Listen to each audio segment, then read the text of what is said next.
Okay, here I am again. This is another video in my series for while I study for the Platform Developer 2 exam.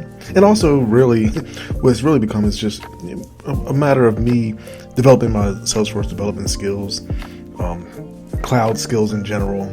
This immediate series is going to involve Salesforce development strictly from I use the Visualforce study guide for the Platform Developer 2 certification, and I'm just creating projects from that.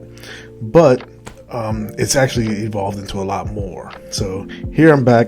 The purpose of this video is to create a call out from the Visualforce page, and as you see here, I created a Visualforce page earlier in the series. I've been creating a job application app on Salesforce. Just involves, scheduling interviews, managing candidates, even converting them into employees after getting hired, scheduling onboarding, a lot of different things. So here I wanted to do a call out from a Visualforce page, and there's been a lot of Visualforce because that's probably been my weakest point, because I've only been doing Salesforce development for about 4 years, and I really haven't done a lot of Visualforce. But what I'm noticing is that Visualforce is still important. It has a lot of pretty awesome features now that I'm realizing. It's not as nice looking. It's a more dated visually than Lightning Web Components, obviously, but there's a lot of it in the wild right now. And what I'm noticing is that in development in the real world, if you can actually mix older and newer components and fuse them together, you can create some really powerful automations and processes. So here, what I did was, and this was actually more involved than it should have been, but what I wanted to do was create an SMS text message from the interview page. So the idea is that someone will be doing an interview. We'll go back to the UI real quick. Someone will be doing an interview, and they'll be able to send an SMS message.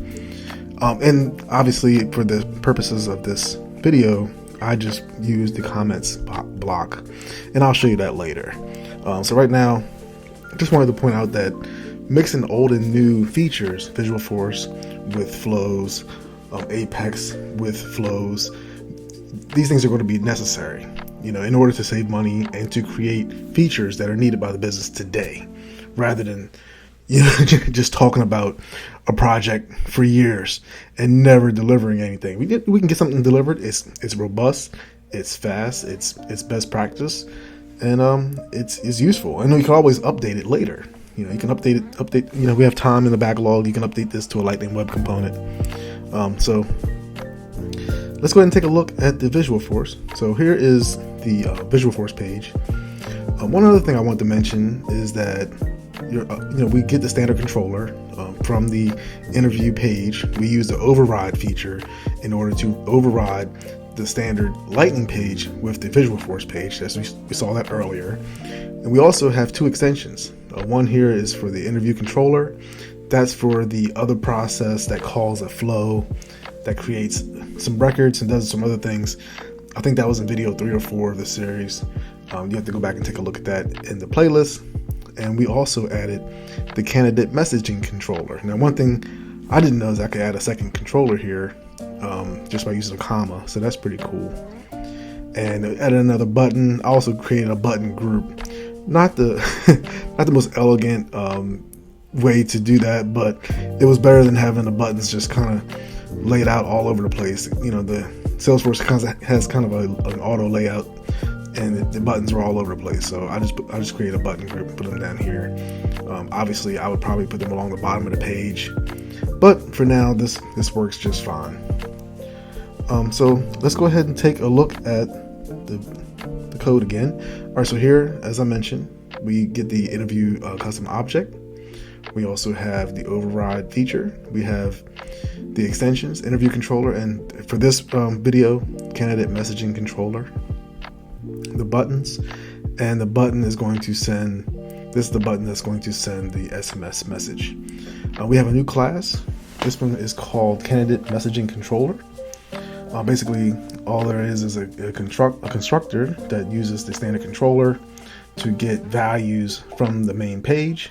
So here we get the comments field for the purpose of passing into the SMS message. I've hard coded this in here because there's a little bit of a delay. I'm using Twilio for the SMS application, the SMS feature, but I had to use the cell phone, the toll-free number that was already established, but it has to be verified. Basically, there's a huge process that has to take place, a legal process for SMS messaging. And I'm actually going to use this for my business, so it's not just for play right now. I'm actually going to use it later anyway. But for now, I'll have to check the message logs in the system as opposed to on my phone. So basically, I'm sending it to this number so that I'm able to test it and check it in the system. So basically here in this class, we're creating a map of string, string and string, and we're passing in two values. We're passing in the SMS message with the comments as the value, and then the mobile number is the ID, and then the actual number is the value.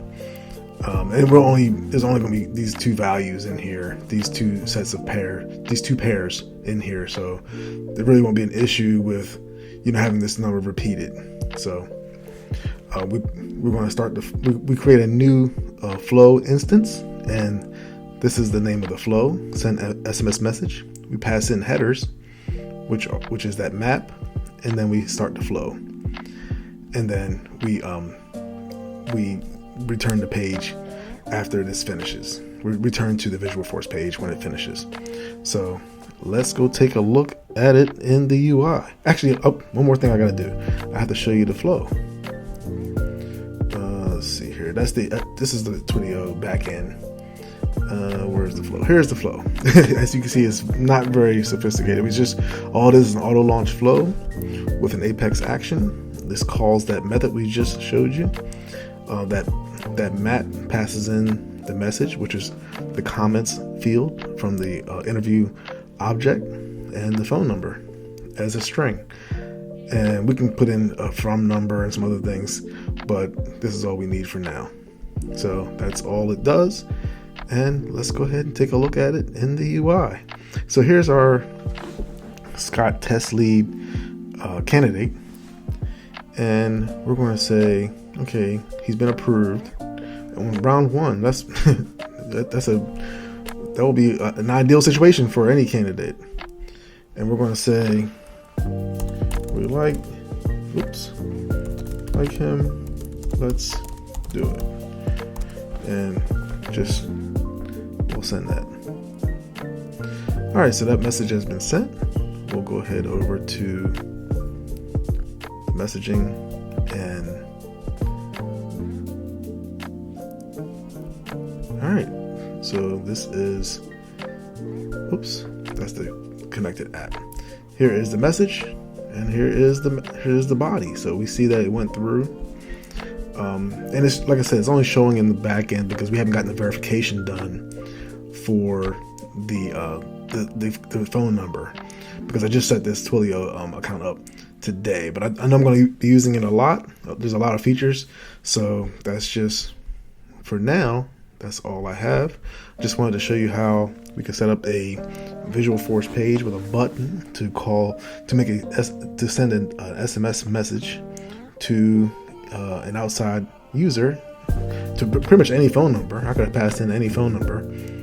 I could have queried this candidate's number from his record, done some error handling to make sure that the value was, the proper length and all that. But you get the point. I just wanted to show the feature. So that's it for now. And until next time, thank you for watching all the way through. Have a good one. Bye.